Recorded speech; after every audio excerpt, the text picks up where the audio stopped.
नमस्कार. जर तुमच्या मुलाला मोफत शिक्षण घ्यायचं असेल महाराष्ट्र सरकार किंवा भारत सरकारचं, तर ह्या 5 स्कॉलरशिप आहेत की ज्या तुम्ही काय करू शकता, तुमच्या मुलाला देऊ शकता, ज्याच्यामध्ये तुम्हाला पैसे सुद्धा मिळणार. त्याला काही स्कॉलरशिपमध्ये मोफत मेस, मोफत हॉस्टेल, मोफत शिक्षण, मोफत पुस्तकं संपूर्ण त्या ठिकाणी मिळणार आहे. त्यामुळे हा रील तुम्ही सेव्ह करायचा आहे आणि तुमच्या सर्व मित्रांना आणि तुमच्या शेजाऱ्या पाजाऱ्याला तुमच्या व्हॉट्सअपला सुद्धा काय करायचं आहे, शेअर करायचं आहे. तर लक्षात ठेवा, अशा ज्या स्कॉलरशिप आहेत, नंबर 1 आहे महाराष्ट्र सरकारची पूर्व प्राथमिक स्कॉलरशिप परीक्षा, जी 6व्या वर्गासाठी आणि 8व्या वर्गासाठी आहे.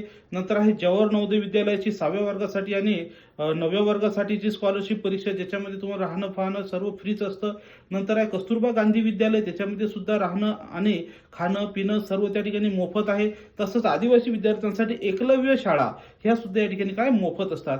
तर अशा सर्व परीक्षांच्या माहितीसाठी चॅनलला फॉलो करा आणि व्हिडिओला लाईक करा आणि हा व्हिडिओ सर्व लोकांना शेअर करण्यास विसरू नका, कारण की पुढच्या व्हिडिओमध्ये कोणत्या स्कॉलरशिपला कशा प्रकारे अप्लाय करायचं याची संपूर्ण माहिती मी तुम्हाला सांगणार आहे. या स्कॉलरशिपच्या बॅचेस सुद्धा आपल्या स्टार्ट झालेल्या आहेत.